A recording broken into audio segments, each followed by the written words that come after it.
The eye that looks is weak. The eye that sees is strong. You know that feeling when you're studying for a test. You're staring at the textbook, your eyes are physically pointed at the words, you're scanning the lines. But 5 minutes later, you realize you haven't processed a single damn thing.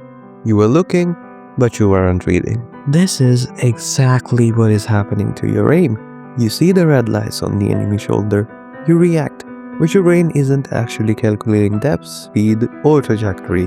You aren't aiming at the enemy, you're aiming at a ghost, where your brain hopes they'll be. You are suffering from the illusion of aim, and your solution? You go to settings and tweak your sensitivity by 5, because surely, that was the problem.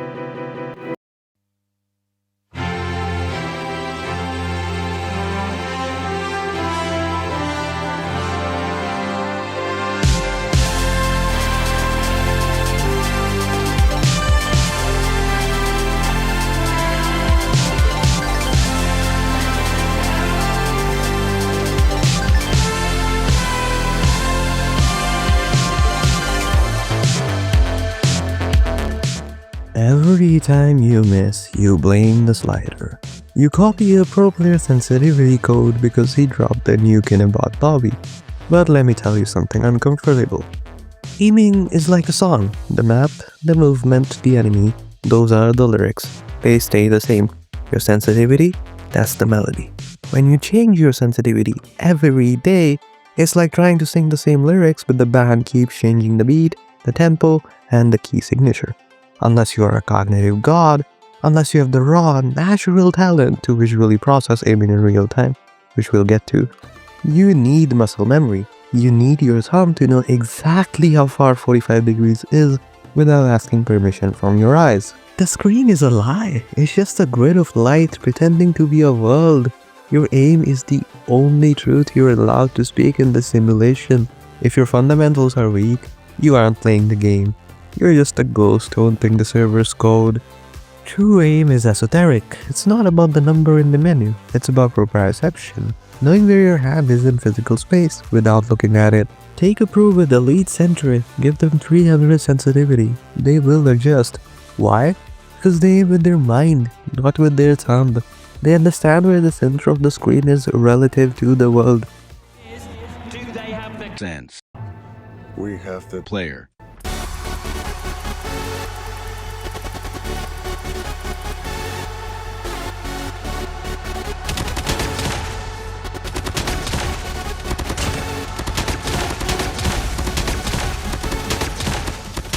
Now, take a player with flawed fundamentals, crosshair pointing at the floor, panic swiping at shadows, give them the perfect sensitivity. They still miss. Why? Because you cannot multiply by 0. If your brain hasn't processed the target, the multiplier is irrelevant. Aiming becomes a guessing game, and no amount of mathematical perfection in your settings will fix a guess. A player with perfect fundamentals tracks the target with their eyes first. The thumb just follows. When you obsess over a sensitivity, you disconnect your thumb from your eyes.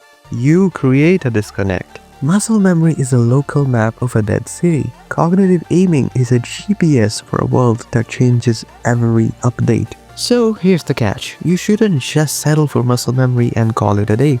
You have to chase that esoteric talent. You have to try to break out of the textbook stare. Why? Because muscle memory is a shackle. It ties you to one specific sensitivity on one specific phone. If you can learn to aim with your eyes, if you can force your brain to actually process the visual data in real time, you become universal. You become immune to bad updates. You can pick up a friend's phone with terrible settings and still fry. Muscle memory makes you consistent. Cognitive aiming makes you unstoppable. And if you can't reach that level, that's fine. At least you tried. But then you have no choice. You must commit to brute force. 10,000 reps on one sensitivity. No switching, no complaints, just hard work.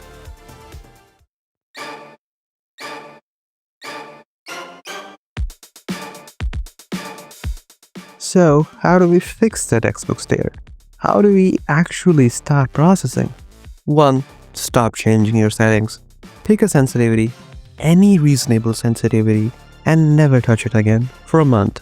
Boredom builds consistency. 2. Eye tracking drills. In the training room, Don't shoot! just keep your crosshair on the moving bot. Track your eyes to lock on, not your thumb. 3. Conscious focus. When you engage, force your brain to look at the specific limb of the enemy model. Don't look at the red blob, look at the shoulder, look at the head. But until you reach that level of enlightenment, let's talk about the hardware you can't upgrade. Your biology. So if you have naturally dry hands, you have natural grip. The screen acts as a brake for your thumb. You can run 300 sensitivity and it feels manageable because the high friction stops the jitters for you. Then there are the rest of you. Sweaty hands, you are hydroplaning, you have low friction, your thumb glides too fast, you have to physically tense up your thumb muscles just to stabilize the crosshair because you have no friction to help you stop. So, fix the variable. You need a consistent medium. If you have incredibly dry hands and the screen barely gets oily, just wipe it off. Or, if you have sweaty hands, use the resources nature gave you. Yes, face oil. Rub your thumb on your nose. Get that tactical lubrication. It standardizes the friction. If you wash your hands and play with a squeaky clean screen, your muscle memory is dead because the friction coefficient just changed. Be gross, be consistent, win the gunfight. Now, let's get clinical. Your thumb is a 3D biological lever. Your screen is in a cold, flat 2D plane. This is where most of you fail the physics test. If you just swipe your thumb naturally, you aren't moving in a straight line. Your joint wants to travel in an arc. On a 2D screen, that natural 3D arc becomes a curve, a parabola. If you swipe horizontal without thinking, your thumb actually dips down in the middle and rises at the edges. Or it can rise in the middle. Essentially, if you keep this area in your palm as close as possible, then your thumb gets restricted because it's forced to extend and you will create arcs. However, if you keep it a bit further back or adjust your grip in any other way that makes it possible to move your palm freely, and if you just move your palm, you get a much more horizontal line, and this is going to help with accuracy. However, whenever you still extend your thumb, let's say your palm doesn't move anymore, then you're making an arc there. I've seen some of you special gentlemen in the lobby with spontaneous arcs form on your screen. You're trying to track a head glitch, but you're drawing a smiley face around it. You're fighting your own anatomy just to stay level. To move in a straight line on a 2D grid, your thumb has to flatten its own arc. This requires extension compensation.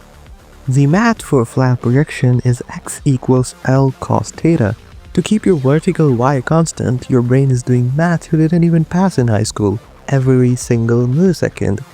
It's extra cognitive load you don't need. Essentially, you have to minimize thumb extension. Victory is won in the grip before the sword is ever drawn. How do we fix the arc? We manipulate the 2D plane. Stop fighting your anatomy. Find your neutral point. This is the specific spot on the glass where your thumb can move horizontally with the absolute least amount of extension. It's your flat zone. Here's a simple demonstration. The closer I keep my phone in my palm, the less my wrist is free to move, and I'm forced to extend my thumb or curl it, which causes the arc to form. The pro hack? Don't just move your thumb. Shift your palm and pivot your wrist to guide the thumb's anchor point. By moving your whole hand unit, you minimize thumb extension. You're effectively remapping the 2D plane to fit your natural 3D sweep. Align your grip so that doing nothing means aiming at the enemy. Now, according to your grip, you get a zone where you're perfectly accurate. Your palm can move freely and you have zero thumb extension. The more you go beyond this zone, the less accurate you become, as the arcs start forming, which you'll have to be mindful of. You can compensate for this fact by more palm rotation.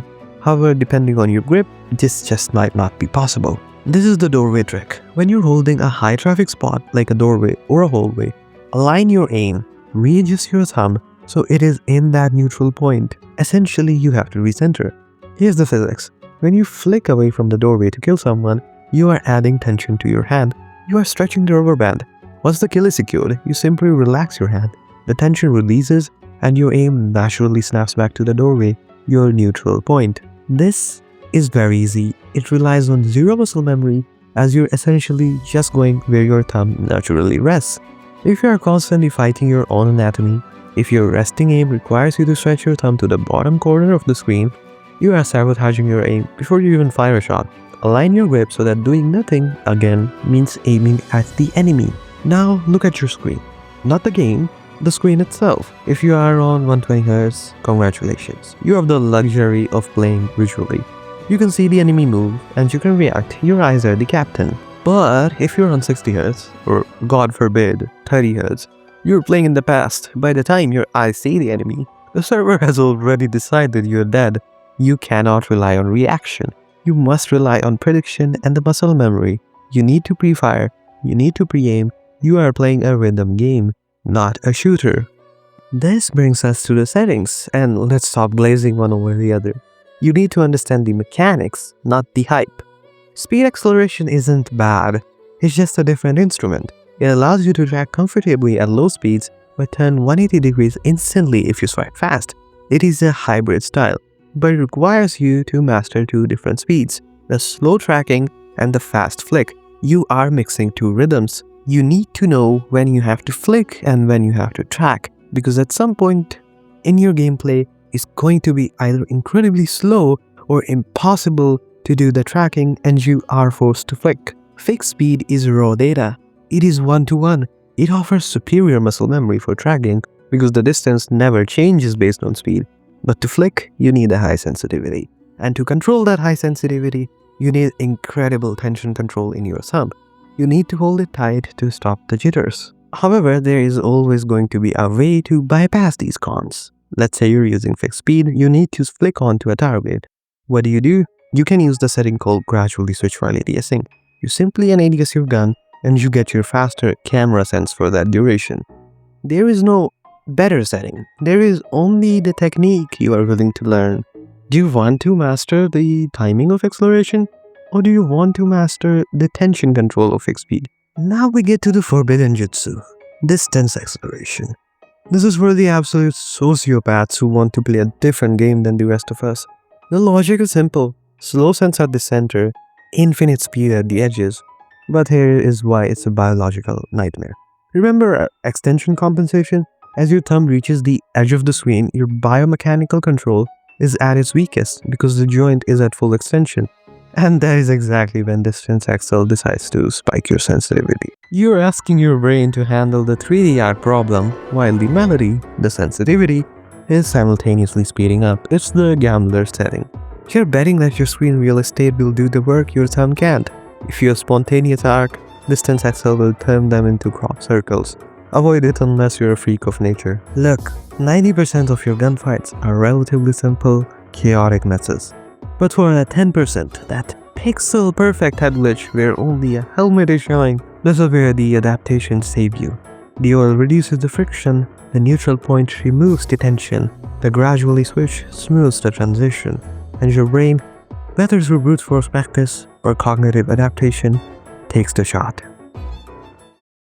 Stop looking for the magic number, the sense that aims for you.